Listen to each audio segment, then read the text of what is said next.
अस्सलाम वालेकुम रहमतुल्लाहि वबरकातुहू जी। पिछले कुछ टाइम से सोशल मीडिया के ऊपर यूथ क्लब के ख़िलाफ़ काफ़ी सारी कैंपेन चल रही हैं, जिसमें ये कहा जा रहा है कि यूथ क्लब वाले जो हैं वो सदक़े ज़कात के पैसे खा रहे हैं। उसके अलावा वो अपनी ऑडिट की रिपोर्ट हमें दिखाएं, पब्लिकली आके अनाउंस करें। और ये कहा जा रहा है कि इन पैसों से उन्होंने एक अपना लाइफ स्टाइल मेनटेन किया हुआ है। और यूथ क्लब वाले at the same time concerts भी करा रहे हैं, जिसमें वो इवेंट्स हो रहे हैं और सारा वटेवर जो भी है चीज़ें। सबसे पहली बात यह है कि अल्लाह के नबी की हदीस है कि एक इंसान के झूठे होने के लिए इतना ही काफ़ी है कि वो सुनी सुनाई बात पे यकीन कर ले और उसको आगे फैलाना शुरू कर दे। और एक और हदीस ये है कि जिसका मफहूम है कि कोई भी फ़ैसला करने से पहले दूसरी साइड की स्टोरी भी सुन लेनी चाहिए, उसके बाद आप अपना कोई फ़ैसला जो है वो करना चाहिए। और दूसरी बात यह है कि यूथ क्लब वाले कोई फरिश्ते नहीं है कि उनसे कभी गलतियाँ ही नहीं होती। और मुझे तो उस चीज़ पे हैरानी हो रही है कि यूथ क्लब ने एक ऐसा काम किया है पाकिस्तान के अंदर, बल्कि पूरी दुनिया के अंदर ही अल्हम्दुलिल्लाह 188 प्लस मुल्कों में यूथ क्लब का कंटेंट जो है वो देखा जाता है। लेकिन मसला ये है कि वो एक बड़े मज़े का शेर है कि हमें अपनों ने लूटा, गैरों में कहाँ दम था।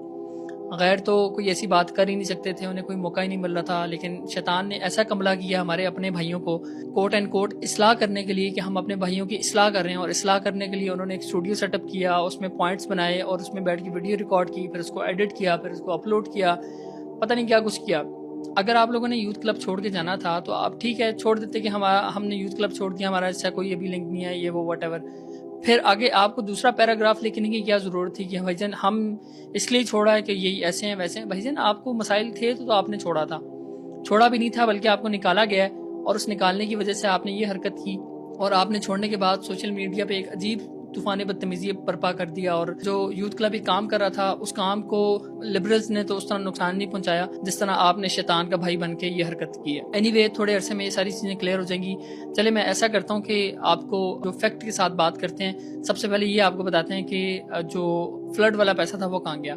फ्लड के बाद जो पेमेंट आई थी उसमें जो सबसे पहले आपको याद होगा कि लाहौर की जो हमारी टीम थी उन्होंने उस फ्लड के पैसे से अपनी इस्तात के मुताबिक जो हम कर सकते थे अपनी कैपेसिटी में वो सब कुछ किया और एक लिमिटेड अमाउंट जो थी उस काम में खर्च हुई। और इसके बाद जो रिमेनिंग अमाउंट थी आपको सोशल मीडिया पे आपने देखा भी होगा कि अल खिदमत फाउंडेशन के साथ हमारा MOU साइन हुआ।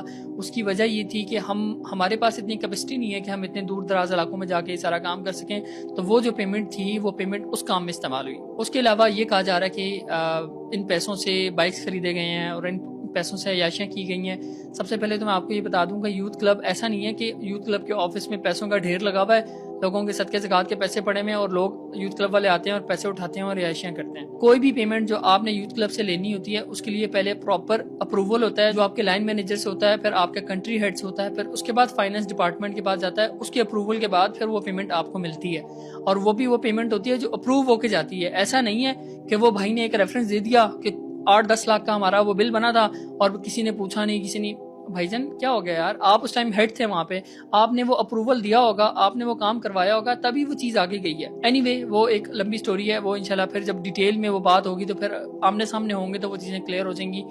और उसके अलावा बात हुई कि ज़िया भाई का जो बाइक है, एक और बात मैं बता दूं कि ज़िया भाई जब पाकिस्तान आए थे दुबई से जॉब छोड़ के, तब ज़िया भाई की जो पे थी 28 लाख रुपए थी। आज से तकरीबन 15 या 18 साल पुरानी बात है, तब ज़िया भाई की 28 लाख रुपए पे थी। और अगर तोहा भाई की बात करें कि तोहा भाई का जो बाइक है, तोहा भाई की जो मशहूर ज़माना स्टोरी है कि उनका जो एक्सीडेंट हुआ था जिस बाइक से हुआ था ना, वही बाइक जो था वो तब तकरीबन कोई 25 या 30 लाख रुपए का बाइक था। आप क्या बात कर रहे हैं यार कि यूथ क्लब के पैसों से इन्होंने बाइक खरीदे हैं। उसके अलावा एक और एलिगेशन ये लगाई गई कि मोहसिन चीमा भाई जो हैं वो कॉन्सर्ट्स कराते हैं। भाईजान थोड़ा सा हुस्न ज़न रख लेते ना तो शायद यहाँ तक बात ना पहुँचती। मोहसिन भाई के जो भाई हैं उनकी पार्टनरशिप थी उस कंपनी के साथ, और उस कंपनी में वो जो इनकी मीटिंग थी उस मीटिंग से पहले उनकी तबीयत खराब हुई और उनकी ओपन हार्ट सर्जरी हुई थी मोहसिन भाई के भाई की, जिसकी वजह से वो नहीं जा सके तो मोहसिन भाई को जाना पड़ा।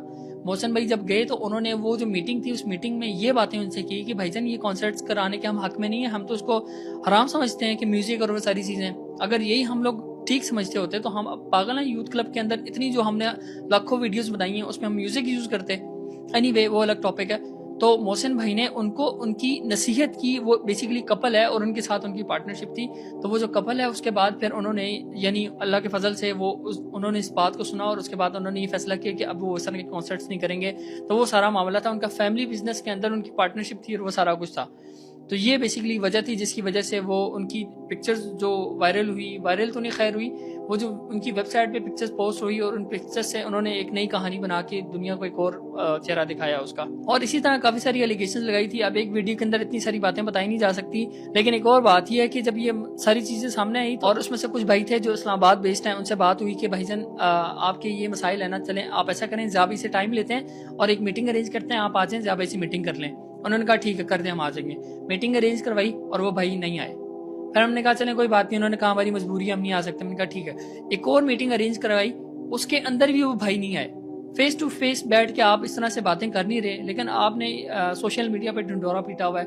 تو اللہ تعالیٰ ہمیں معاف فرمائے، اللہ تعالیٰ ہمیں صحیح بات کرنے کی توفیق عطا فرمائے. اور اس میں کوئی شک نہیں ہے کہ آرگنائزیشنز جہاں ہوتی ہیں وہاں پہ مسائل ہوتے ہیں، اور مسائل کا جو حل ہے وہ مسائل کو حل کرنے سے ہوتا ہے. اس طرح سے نکل کے جا کے چوتھے محلے میں ڈنڈورا پیٹنے سے مسائل حل نہیں ہوتے، مزید وہ بات کا پتنگڑ بنتا ہے. اور جو ساری پیمنٹس ہیں وہ ساری پیمنٹ جو ہیں وہ آن ریکارڈ موجود ہیں. اگر آپ میں سے کوئی دیکھنا چاہتا ہے تو یوتھ کلب کے آفس وزٹ کر لیں. آپ کو ابراہیم بھائی ہیں وہ سارا جو ریکارڈ ہے وہ دکھا دیں گے. اگر لاہور میں کوئی دیکھنا چاہتا ہے تو لاہور میں بھی ایک علی بھائی ہیں، ان سے جا کے آپ رابطہ کر لیں، وہ آپ کو سارا ریکارڈ دکھا دیں گے. اینی وے تو یہ ساری سٹوری ہے اور کافی ساری باتیں ایسی ہیں جو ویڈیو میں بتائی نہیں جا سکتی. تو اللہ تعالیٰ ہمیں حق بات کرنے کی توفیق عطا فرمائے، اور جو بھی کمی پیشی ہوئی ہے اللہ تعالیٰ اس کو معاف فرمائے، اور اللہ تعالیٰ ہم سے دین کا کام لے لے. اور یہ دعائیں کرتے رہنا چاہیے کہ اللہ تعالیٰ ہمارا جو خاتمہ ہے نا وہ ایمان پہ فرمائے. یہ نہ ہو کہ ہم اس فتنے کے اندر آ کے اور شیطان کے وسوسوں میں آ کے ساری زندگی دین کا کام کریں اور مرتے وقت ہم جو ہے وہ کلمے سے محروم رہ جائیں.